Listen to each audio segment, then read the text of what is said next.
3-2, derivative as a function. So in the previous lesson, we talked about derivative at a particular point on a function, and we're associating derivative with the slope of a tangent line, which is the same thing as the slope of the graph at that point. But now, instead of derivative at a point, we want the derivative at every single point. And we're going to turn it into a function. Number one, on our objectives, to find the derivative of a function using the limit definition. So this will be very, very familiar to you with what we did in the last lesson, except that we're going to do it in general. We're going to do it at every single point instead of just like at x equals 2 or something. Number two, determine where the derivative fails to exist. So this is similar to what we did back with limits. We found those 3 places where limits fail to exist. And that was differing left-right behavior, unbounded behavior, and oscillation. So it's the similar kind of thing, except for derivatives. I can't take the derivative here because, and there's going to be 3 of them. And the third one is, it's referring to the fact that when you take the derivative, I can take the derivative of that derivative, and then I can take the derivative of the derivative of the derivative, and I can just keep going. That's called finding higher order derivatives. Second derivative, third derivative, and so on.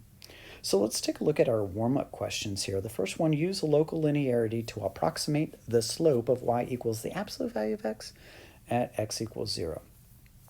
So remember what local linearity means. It's right there in the terminology. It is locally linear. If we zoom in on a particular point on the graph of something, that's about as far as I want to go in, it's supposed to start to straighten out. Let's do that with this absolute value graph. So I'll pull up Desmos here. Here we go. And then just type in our y is equal to absolute value of x, and then hit enter, and there we go. You know, if you want to, you can change the color to something more palatable. How about purple? Okay, that's great. All right, and then what we're supposed to do is we're supposed to zoom in. I'm going to zoom in at the origin, and we're going to get ourselves a nice straight line. Okay, I'm just going to keep zooming in here. I'm just going to keep zooming in until this flattens out. Here we go. All right, let's wait for it. Let's keep zooming in. Bring that back down. Oh, keep zooming in, keep zooming. Is this ever going to flatten out? And the answer is no. Look, it looks exactly like it did before I even started this thing. And look at where I'm at. I'm at 1 times 10 to the negative 10th. I'm super zoomed in at the origin, and I got nothing. I got it's not locally linear at that particular point. What does that mean? Remember that what we used local linearity for back in the initial lesson was to approximate like slope. It turns into a line. You can find the slope of a line really easily.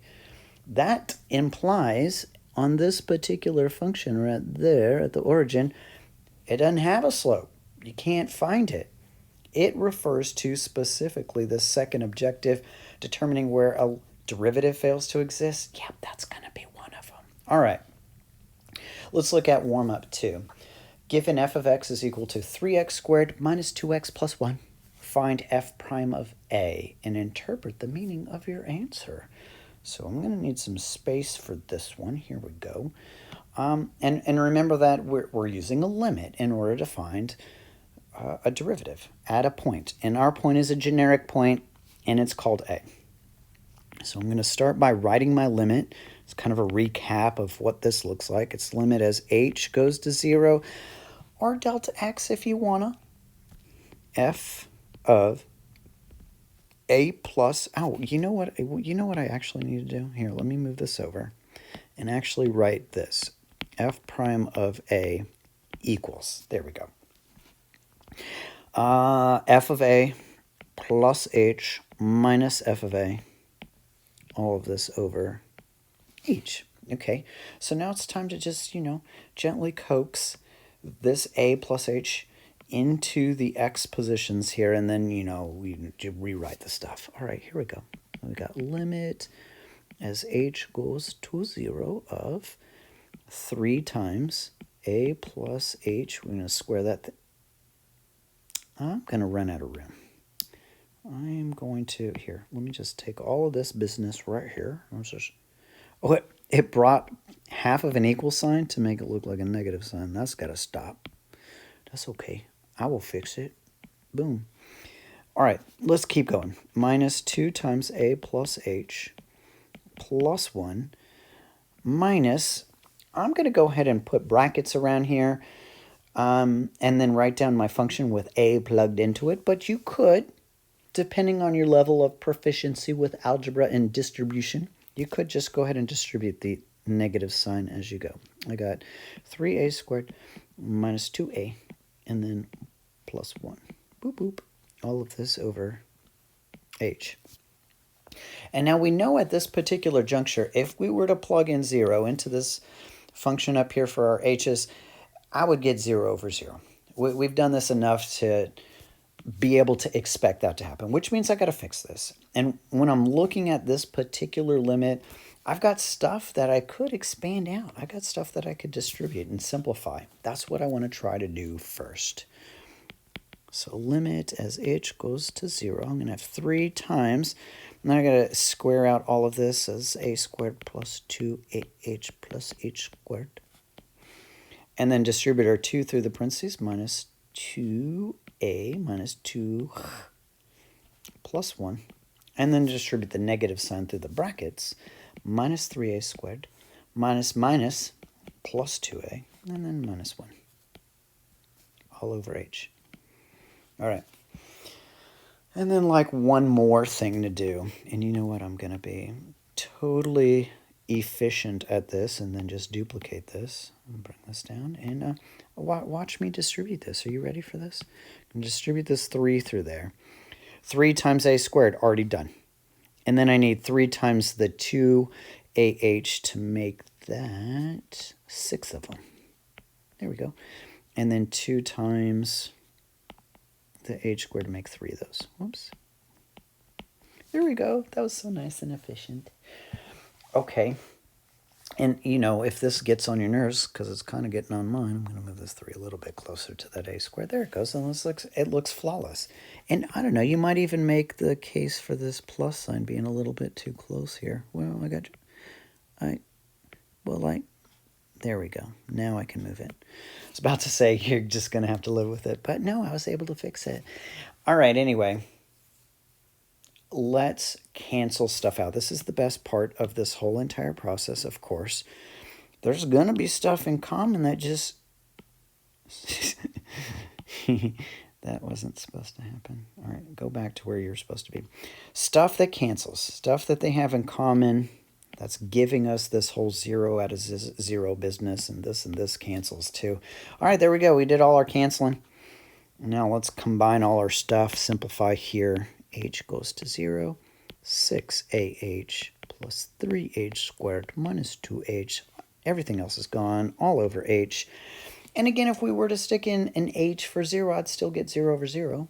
Haven't fixed it yet, but I'm about to. After I factor out a 0, no, don't factor out a 0. Factor out an h from all of these terms. And that's going to cancel out with the h that's down in the bottom. Limit h goes to 0. H times 6a plus 3h minus 2.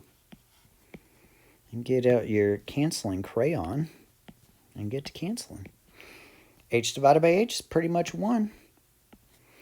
All right, and then finally, I can take the limit as h goes to 0 of 6a plus 3h minus 2. Just kind of a recap here. Remember that what we just found here, this function and our original function are identical, are almost identical. It's just that this one's got a hole in it, and this one just filled that hole in for me. As a matter of fact, I'm going to now evaluate that limit, plug in h in for our 0, direct substitution here. I get 6a minus 2. Let me bring down this final notation here. What did I just find? I found the derivative specifically at the point x equals a. And since a is a variable point, that means I actually found the derivative everywhere, because that a value could be 3, could be 2. Like just for example, if I did f prime of, let's say, 3, that would be 6 times 3 minus 2. It's 18. 18 minus 2, this is 16. What did I just find? I found that the slope is 16 at x equals 3. Or, you know what? How about f prime of -1? That's 6 times -1 minus 2. -6 minus 2, -8. I found the slope specifically at -1, and it's -8. In other words, I found a function that gives me the slope at every single point on my function. And that is referring to the first objective, to find the derivative of the function using the limit definition. It's basically what we just did there. And we came up with a function that defines the slope for every single point on that graph. Okay, that brings us to our first objective here. You'll be able to find the derivative of a function using the limit definition. More to come.